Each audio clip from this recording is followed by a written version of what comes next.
AP CM Chandrababu Anantapuram జిల్లాలో విస్తృతంగా పర్యటించారు. వ్యవసాయంలో రైతులు ఎదుర్కొంటున్న సమస్యలను అడిగి తెలుసుకున్నారు. వర్షాభావంతో ఎండుతున్న వేరుశనగను కాపాడేందుకు ప్రత్యామ్నాయంగా రెయిన్ గన్లను ఆర్భాటంగా ప్రారంభించారు. పంట ఎండుతున్న సమయంలో ఈ జల ఫిరంగులు అన్నదాతలకు ఎంతవరకు ఊరటనిస్తున్నాయి? క్షేత్రస్థాయిలో దీని అమలు తీరు ఎలా ఉంది? రైతుకు లాభం చేకూర్చే అవకాశాలు ఉన్నాయా? తెలుసుకుందాం ఇవాల్టి నేలతల్లిలో.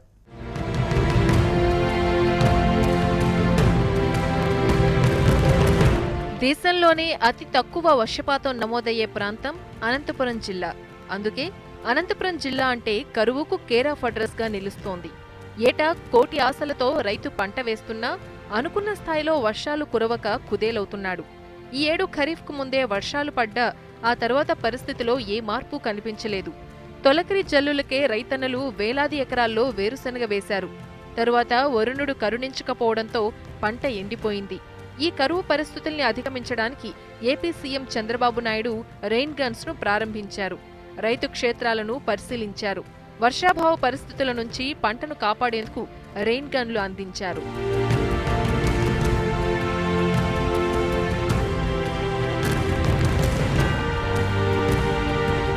ఎండుతున్న పంటలను కాపాడటానికి ఈ రెయిన్ గన్లు ఉపయోగపడతాయని చంద్రబాబు ప్రకటించారు.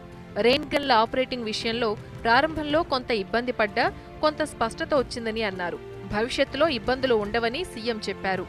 రాష్ట్రంలో ఉండే ఈ రెయిన్ గన్స్ అన్ని స్ప్రింక్లర్స్ కానీ పైపులు కానీ ఇక్కడికి మొబిలైజ్ చేయాలని చెప్పి నిర్ణయం చేశాను. 24 గంటలు కరెంట్ ఇవ్వాలని ఆలోచన చేశాను. అదే మాదిరిగా మొత్తం ఒక 11 మంది ఐఏఎస్ ఆఫీసర్లు నియోజకవర్గానికి ఎన్ని మండలాలు ఇబ్బంది ఉంటే అంతమంది గ్రూప్ 1 ఆఫీసర్ని అక్కడే తక్షణమే నిర్ణయం తీసుకున్నాను. అక్కడి నుంచి ఆపరేషన్ షెడ్యూల్ తయారు చేసి ఇది ఒక వినూత్నమైన కార్యక్రమం కాబట్టి బిగినింగ్లో కొంత కన్ఫ్యూజన్ ఉంది టెక్నికల్గా కూడా, ఎందుకంటే పైపులు బిగించాలి, రెయిన్ గన్ ఆపరేట్ చేయాలంటున్నాయి. అది అయిన తర్వాత ఇప్పుడు అందరూ ట్రైనింగ్ అయిపోయారు. ఇంకా భవిష్యత్తులో ఇలాంటి సమస్య ఉండదు. అనంతపురం జిల్లాలో ఉండి చంద్రబాబు ఎంతగా హడావిడి చేసినా ముఖ్యమంత్రి చొరవపై రైతులు పెదవిరుస్తున్నారు. సీఎం వస్తున్నారని తెగ హడావిడి చేసిన అధికారులు ఆ తర్వాత కంటికి కనిపించకుండా పోయారని ఆవేదన వ్యక్తం చేస్తున్నారు. రెయిన్ గన్ల ద్వారా రైతులందరికీ ప్రయోజనం చేకూరేలా ప్రభుత్వం చర్యలు తీసుకోవాలని కోరుతున్నారు.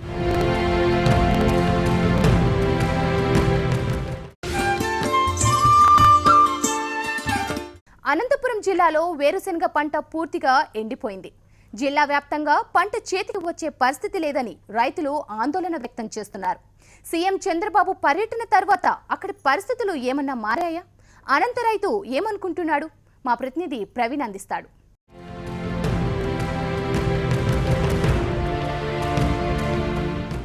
రెయిన్ గన్ అనే కొత్త కాన్సెప్ట్ ద్వారా ఎండిపోతున్నటువంటి పొలాలకు రక్షక దళాలు అందించి పంటను కాపాడే ప్రయత్నం చేశారని చెప్తారు. అయితే అనంతపురం సమీపంలో కూడేరు వద్ద పంట పొలాల్లో ఉన్నాము. వాస్తవికత ఏంటనేది ఒకసారి తెలుసుకునే ప్రయత్నం చేద్దాం. నాకు చెప్పండి, ఈ రైన్ గన్ ద్వారా అసలు మీకు పంట పొలాలు ఎంత తడిపారు? అసలు మీ ఊర్లో రైన్ గన్నులు సిస్టమ్ ఏ రకంగా అమలైంది? రైన్ గన్ను ఉపయోగించారని చెప్తున్నారు, కానీ మాకు తెలిసిన మటుకు రైన్ గన్ను ఉపయోగించాలంటే దాదాపు కంటే ఒక రైన్ గన్ను తిరగాలంటే పొలంలో 2.5 ఇంచుల నీళ్లు ఉండాలి. అయితే మా కూడేరు మండలంలో పరిస్థితిని బట్టే వర్షాభావ పరిస్థితులు మన భూగర్భ జలాలు అనేటువంటి అడగంటిపోయినాయి. తర్వాత భూగర్భ జలాలు అడగంటిపోయిన తర్వాత ఒక పొలంలో రైతు ఇంకో పొలంలో రైతుకి నీళ్ళు ఇవ్వాల్సిన పరిస్థితి ఉంది. దాదాపు జూన్లో మేము పంట వేసినాము. జూన్ నుంచి ఇంతవరకు అయింది వర్షం రాలేదు. అయితే ఈరోజు మొన్న వచ్చినటువంటి వర్షానికి కొద్దిగా చేను పచ్చుకున్నా కానీ ఎలాంటి పంట లేదు, మాకు దిగుబడి లేదు, మాకు ఎలాంటి ఉపయోగం లేదు రైన్ గన్ వలన. మా మండలం బాగుపడాలంటే కానీ హంద్రీనివా ద్వారా మాకున్నటువంటి 4-5 చెరువులకు నీళ్లు ఇవ్వండి రైతులుగా మేము కోరుకుంటున్నాము. ఇదే కానీ మీరు ఎలాంటి పరిస్థితుల్లో అబద్ధం చెప్పండి. మీది ఏ ఊరు? మీకు ఎంత పొలం ఉంది? ఈ రైన్ గన్లు ఏమన్నా మీకు వచ్చినా, ఏమన్నా రక్షక దళాలు ఏమన్నా మీకు ఇచ్చినా? మీ పంట ఎట్లుంది? మాకు రైన్ గన్లు అయితే రాలేదు సార్. మాది ఇదే ఊరేను, ముద్దులాపురము. ఇంతవరకు అయితే రైన్ గన్లు ఏమి రాలే మా ఊరికి. వచ్చినా ఎక్కడెక్కడున్నాయో వాళ్ళ కమిటీ మెంబర్లు అక్కడే వాళ్ళ దగ్గరే ఉన్నాయి, కానీ కార్యకర్తల దగ్గరే ఉన్నాయి. పంచాయతీ ఆఫీసులకు వచ్చినైతే లేదు. ఇక్కడైతే వర్షము అంతంత మాత్రానే 5 ఎకరాల పొలం సార్. నాకే 3 ముట్లు విత్తనాలు వేసినాను. ఇంతవరకు దానికి చేనులో అదే ఊడలు దిగలేదు. చాలా అధ్వానంగా ఉంది పరిస్థితి. ఏమన్నా ఇంకోటి కేవలం ఆయన రైన్ గన్నులు అవి ఇవి అంటున్నాడేమో, కానీ చంద్రబాబు నాయుడు ఇన్పుట్ సబ్సిడీ ఎగనాం పెట్టేదానికి ఆయన ఈ సంకల్పం ఉన్నారు అనుకున్నాను అని మా రైతులందరూ అనుకుంటున్నాం సార్. రైతుల పంటల పొలాలకు నీళ్ళు ఇచ్చామని చెప్పి ఇప్పుడు నివేదిక కూడా చెప్తున్నాయి. అసలు మీ ఊరికి ఏమన్నా వచ్చాయి? అసలు మీ పంటలు ఏమన్నా తెలిసింది? కుడేరు మండలానికి మండల వ్యాప్తంగా ఎక్కడైనా చూసుకొని పోయినా కూడా ఎక్కడ కానీ రైతులకు రెయిన్ గన్ ఇచ్చిన పాపాన పోలేదు. అయితే వాళ్ళు చెప్తా ఉండేది రాబోయే రోజులకి పంట ఎండిపోతే మాకు నష్టపరిహారం ఇన్సూరెన్స్ అడుగుతారనే ఒక ఉద్దేశంతోనే రైతులని మభ్య పెట్టడానికే ఈరోజు రెయిన్ గన్నులు అనే ఒక పదాన్ని బయటికి తెచ్చి రైతులకు ఎగనామం పెడతా ఉన్నారు. అనంతపురం జిల్లాలో కుడేరు మండలంలో వర్షాలు పడేదే తక్కువ. ఇక్కడెక్కడ చుట్టుపక్కల తాగే నీళ్ళు దొరికేదే కష్టంగా ఉంది. అట్లా సాట్ రెయిన్ గన్నులు తెచ్చుకొని ఏం చేస్తాం? ఉత్తు గన్నులు ఫోటోలు తీసుకునేకి పేపర్లో చెప్పుకునేకి వాళ్ళు ఏదో ఫోకస్ చేసుకునేకి తప్పితే ఏం రెయిన్ గన్నుల నుంచి ఈ కుడేరు మండలంలో అయితే రైతుకి ఎవరికి ఉపయోగం లేదు. జిల్లాలో 2,25,000 ఎకరాలకే నీరు ఇచ్చామని చెప్పి అధికారులు చెప్తున్నప్పటికీ ఈ తీవ్ర వర్షాభావ పరిస్థితులు నెలకొన్నటువంటి కూడేరు ప్రాంతంలో ఈ 4-5 గ్రామాల్లో ఎక్కడ కూడా రెయిన్ గన్ను సరఫరా కాలేదు. సరఫరా అయినప్పటికీ ఇళ్లలోనే ఉన్నాయి. పొలాల్లో ఏమాత్రం కూడా నీరు అందని పరిస్థితి నెలకొందని చెప్పి రైతులు చెప్తున్నటువంటి పరిస్థితి.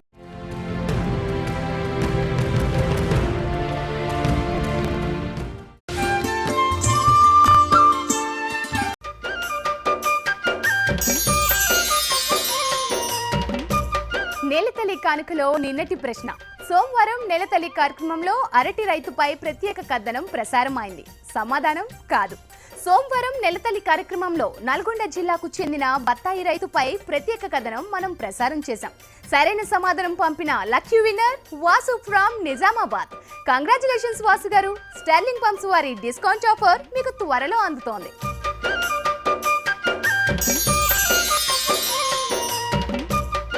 నేలతల్లి కానుకలో ఇవాల్టి ప్రశ్న. ఫజల్ బీమా పథకాన్ని కేంద్రం ఈ ఏడాది ప్రారంభించింది. అవును అనుకునే వాళ్ళు NT space voice space name అని టైప్ చేసి 549936కి SMS చేయండి. కాదు అనుకునే వాళ్ళు NT space and space name అని టైప్ చేసి 549936కి SMS చేయండి.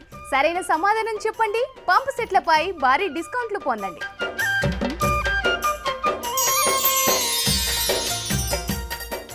కడప జిల్లాలో ఖరీఫ్కు ముందే నైరుతి రుతుపవనాలు పలకరించాయి. ఇక కరువు ఛాయలే ఉండవనుకున్న రైతన్నలు జిల్లాలో పెద్ద మొత్తంలో వేరుశెనగ సాగు చేశారు.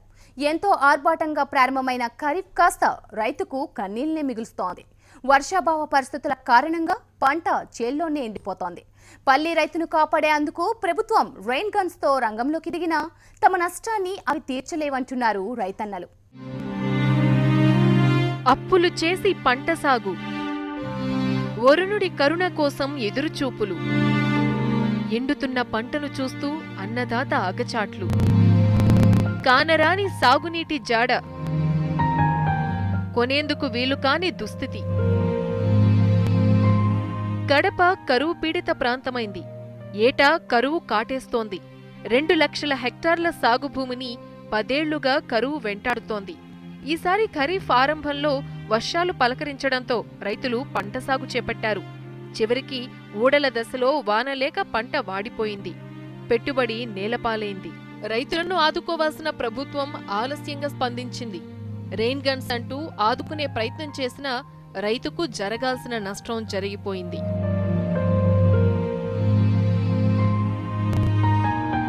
కడప జిల్లాలో 1,15,000 హెక్టార్లలో వేరుశెనగ సాగు కావాల్సి ఉంది. అయితే వర్షాభావ పరిస్థితుల కారణంగా ఏటికేడు పంట సాగు విస్తీర్ణం తగ్గిపోతోంది. ఈసారి 45,000 హెక్టార్లలో రైతులు వేరుశెనగను సాగు చేశారు.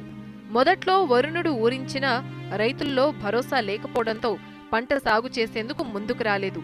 తీరా పంట వేశాక ఊడల దశలో వాన లేక పంట వాడిపోయింది.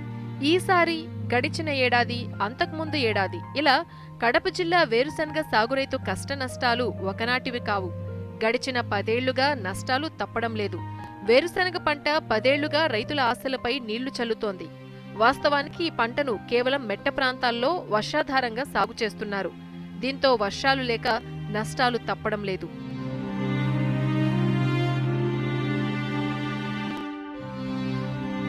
రైతులు ఎకరా వేరుశెనగ సాగుకు విత్తనాలు, దుక్కులు, రసాయన ఎరువులు, మందులు, కూలీలతో కలిపి 15,000 రూపాయల వరకు ఖర్చు చేశారు. ఈ లెక్కన 45,000 హెక్టార్లకు 165 కోట్ల రూపాయలకు పైగానే పెట్టుబడి పెట్టారు. కానీ వేసిన పంట ఎండిపోతోంది. కొన్ని చోట్ల భూమి బీటలు వారి పంట మట్టిలో కలిసిపోతోంది. ఇక్కడ నీటిని వినియోగించినా పంట తిరిగి చేతికొచ్చే పరిస్థితి లేదు. ఈ కార్యక్రమం కూడా 15 రోజులకు ముందుగానే చేసిందంటేనే మేము రైతులు కనీసం 50% ఉన్నా లాభపడే వాళ్ళం సార్. ఇప్పుడు పెట్టిన దానివల్ల కంది పంటకు, ఆనప, అలసందు ఇటువంటి పంటలకి ఉపయోగకరంగా ఉంటుంది, కానీ వేరుశెనగ పంటకు 20% కూడా వచ్చే అవకాశాలు తక్కువ సార్. రెయిన్ గన్స్ వాడి 12,000 హెక్టార్లలో నీటి తడులు అందించామని అధికారులు చెప్తున్నా అందులో ఎంత మేర పంటను కాపాడారంటే ప్రశ్నార్థకంగానే కనిపిస్తోంది. వ్యవసాయ శాఖ లెక్కల ప్రకారం ఎకరాకు 10 mm చొప్పున నీటితో తడపాలంటే 40,000 లీటర్ల నీరు అవసరం.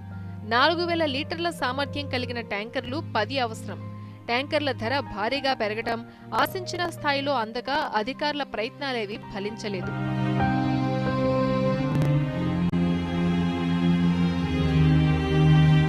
ఇరవై రోజులు ముందుగా ఈ ప్రయత్నం చేసి ఉంటే పంటను బతికించి ఉండేవాళ్లమని రైతు సంఘాల నాయకులు చెప్తున్నారు.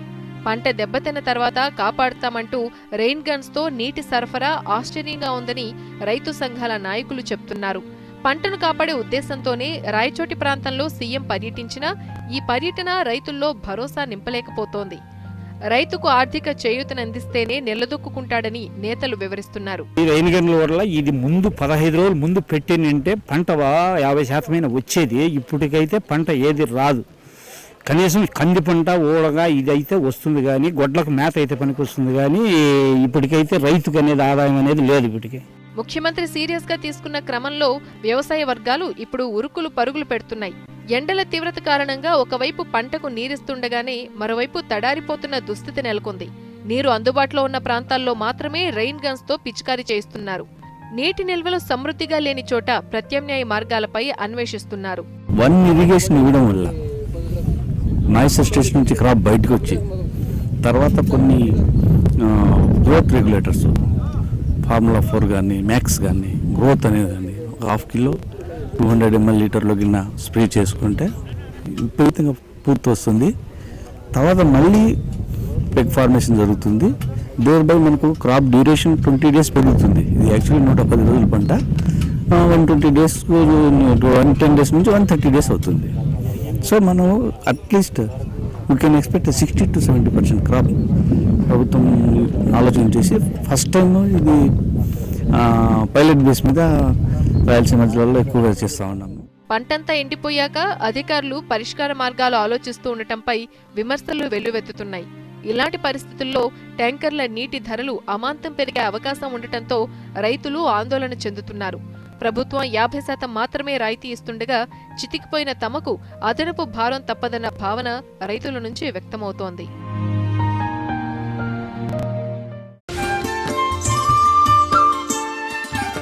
ఇక చిత్తూరు జిల్లాలోనూ ఇదే పరిస్థితి కనిపిస్తోంది. వర్షాభావం కారణంగా పంట చేతికందక రైతు నిలువునా నష్టపోయే పరిస్థితులు నెలకొన్నాయి. ఈ నేపథ్యంలో చిత్తూరు జిల్లా అధికారులు యుద్ధ ప్రాతిపదిక మీద రెయిన్ గన్స్ విధానాన్ని అమలు చేస్తున్నారు. వారం వ్యవధిలో సుమారు 30,000 హెక్టార్లలో వేరుశెనగ పంటకు నీరందించారు. చిత్తూరు జిల్లా రైతాంగం ప్రధానంగా వేరుశెనగ పంటపై ఆధారపడుతుంది. ఖరీఫ్ సీజన్లో పెద్ద మొత్తంలో ఈ పంటనే సాగు చేస్తారు రైతులు. మంచి వర్షాలు కురిసి ఆదాయం వస్తుందనుకున్న రైతుకు నిరాశ మిగిలింది. వర్షాభావ పరిస్థితుల కారణంగా పంట చేతికందే పరిస్థితులు కనిపించడం లేదు. జిల్లా వ్యాప్తంగా 132,000 హెక్టార్లలో వేరుశెనగ సాగవుతుండగా 30,000 హెక్టార్లు ఎండిపోయే స్థితికొచ్చింది. ఈ పరిస్థితుల్లో ప్రభుత్వం ఉచితంగా రెయిన్ గన్స్ ను అందుబాటులోకి తెచ్చింది. తుంపర్ల ద్వారా పంటకు నీరందిస్తున్నారు.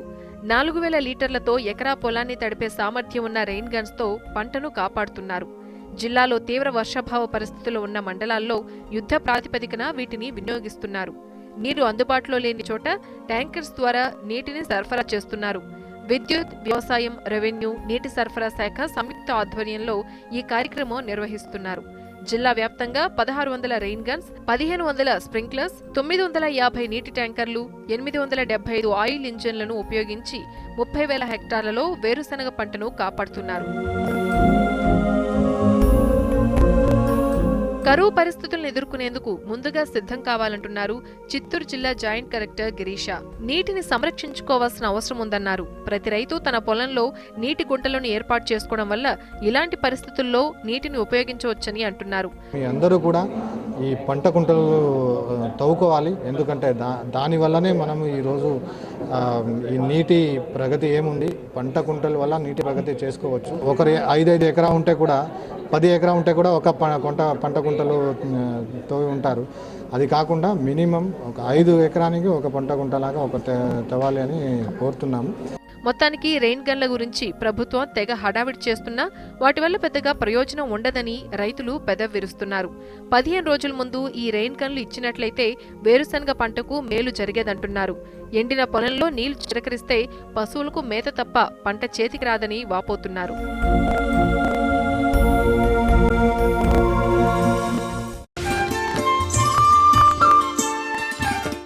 ఒకప్పుడు అతివృష్టి, మరోసారి అనావృష్టి. ఇవాళ భారీ రేటు పలికితే నెల రోజుల్లో ధర కుదేలవుతోంది. ఇదంతా తెలుగు రాష్ట్రాల్లో పెద్ద మొత్తంలో సాగవుతున్న ఉల్లి పంట పరిస్థితి. నిలకడలేని మార్కెట్ వ్యవస్థ ద్వారా రైతులే కాదు వినియోగదారులు ఇబ్బందులు పడుతున్నారు. ఇలాంటి పరిస్థితుల్లో ఆనియన్ ప్రాసెసింగ్ పరిశ్రమను ఏర్పాటు చేసి ఉపాధి పొందవచ్చంటున్నారు నిపుణులు. అనుకున్న ఆదాయం పొందవచ్చని సూచిస్తున్నారు. ఆనియన్ ఉత్పత్తులకు దేశ విదేశాల్లో డిమాండ్ ఉంది. అందుకే వాటికి మంచి మార్కెటింగ్ ఉంది. ఈ ప్రాసెసింగ్ పరిశ్రమ ఏర్పాటుకు ఉన్న అవకాశాలు, ప్రాజెక్ట్ అంచనాలు తెలుసుకుందాం. భారతీయ సంప్రదాయ వంటల్లో ఉల్లికి ఉండే ప్రాధాన్యత మనందరికీ తెలిసిందే. వినియోగం, డిమాండ్ ఉంది కాబట్టి రైతులు పంట సాగు చేస్తున్నారు. మన దేశంలో 11 లక్షల హెక్టార్లలో ఉల్లిని సాగు చేస్తున్నారు. 170 టన్నుల దిగుబడితో ప్రపంచంలో మన దేశం 2వ స్థానంలో ఉంది. అంటే చైనా తర్వాతి స్థానం ఇండియాదే. ప్రపంచంలో ఉత్పత్తి అవుతున్న మొత్తం ఉల్లిగడ్డల్లో 20% ఇండియాదే. మహారాష్ట్ర, కర్ణాటక, మధ్యప్రదేశ్, ఆంధ్రప్రదేశ్, తెలంగాణ, బీహార్, రాజస్థాన్, హర్యానా రాష్ట్రాలు ఉల్లిని సాగు చేస్తున్నాయి. తెలుగు రాష్ట్రాల్లో 86,000 హెక్టార్లలో ఉల్లి సాగవుతున్నట్లు అంచనా. 14 లక్షల టన్నుల ఉల్లిగడ్డలను రైతులు ఉత్పత్తి చేస్తున్నారు. ఉల్లి సాగుదారులు మార్కెట్లో వచ్చే ఆటుపోట్లతో సంక్షోభ పరిస్థితులు ఎదుర్కోవాల్సి వస్తోంది. ఉత్పత్తి చేసిన ఉల్లిగడ్డలు వెలికితీత, నిల్వలలో సరైన పద్ధతులు పాటించని కారణంగా 25 నుంచి 30% వృధా అవుతోంది. సరైన గిడ్డంగులు, కోల్డ్ స్టోరేజ్ వసతులు అందుబాటులో లేకపోవటం వల్ల రైతులు నష్టపోవాల్సి వస్తోంది. ఉల్లి దిగుబడి ఒకేసారి అత్యధిక పరిమాణంలో మార్కెట్కు రావటం వల్ల కొనుగోలుదారులు లేక అతి తక్కువ ధరకు అమ్ముకుని రైతులు నష్టపోవాల్సి వస్తోంది. ఉల్లి ధరలు ఒక ఏడాది మంచి రేటు పలికితే మరో ఏడాది అతి తక్కువ ధర పలకటం సర్వసాధారణమైంది. ఇటువంటి పరిస్థితుల నుంచి రైతులను కాపాడటానికి ఉల్లిగడ్డల ప్రాసెసింగ్ పరిశ్రమలను నెలకొల్పాల్సిన అవసరం ఉంది. ఉల్లిని గరిష్టమైన కాలంలో నిల్వ ఉంచాలంటే కేవలం కోల్డ్ స్టోరేజ్ సరిపోదు. కోల్డ్ స్టోరేజ్లో కేవలం 8 వారాలు మాత్రమే నిల్వ ఉంటాయి. కనుక ఉల్లి డీహైడ్రేషన్ యూనిట్లు అనగా ఉల్లిలో ఉండేటువంటి నీటి శాతాన్ని గణనీయంగా అనగా 8% తగ్గించి వాటిని రింగ్స్ మాదిరిగా లేదా ఫ్లేక్స్ లేదా పౌడర్, ఆనియన్ పౌడర్గా కన్వర్ట్ చేయటమే ఉల్లి ప్రాసెసింగ్ పరిశ్రమ యొక్క ప్రధాన ఉద్దేశం. ఉల్లిగడ్డలను ప్రాసెస్ చేయటం ద్వారా దీర్ఘకాలం నిల్వ ఉంచుకొని వినియోగించుకోవచ్చు. ఉల్లిగడ్డలను డీహైడ్రేషన్ చేయటం ద్వారా ఎక్కువ కాలం నిల్వ చేయొచ్చు. ఉల్లిగడ్డల్లో 90% నీరుంటుంది.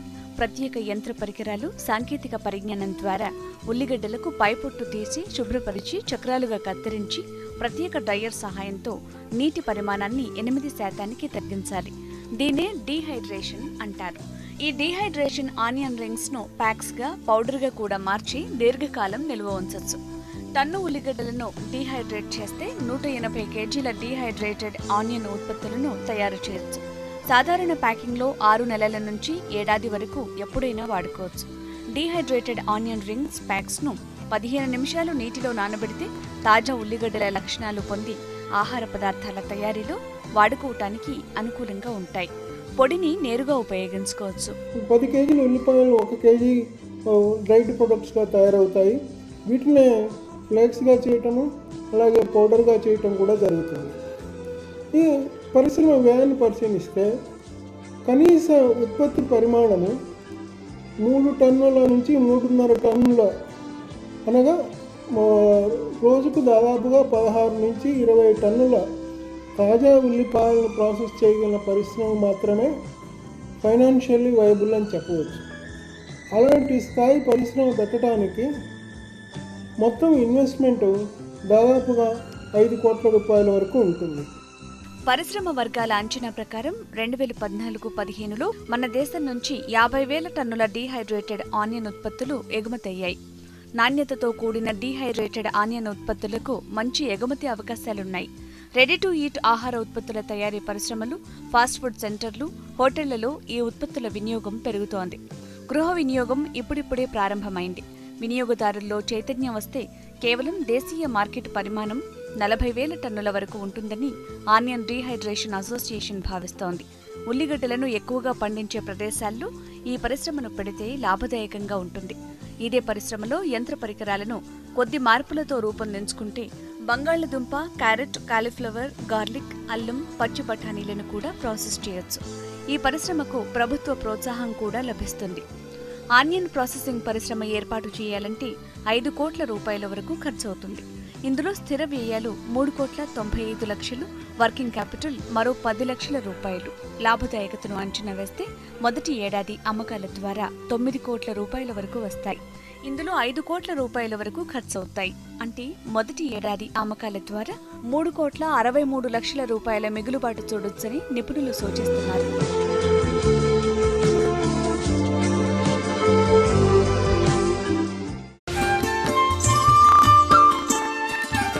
ఇవి ఇవాల్టి స్టెర్లింగ్ పంప్ సమర్పించు నేలతల్లి కార్యక్రమం విశేషాలు. నమస్తే.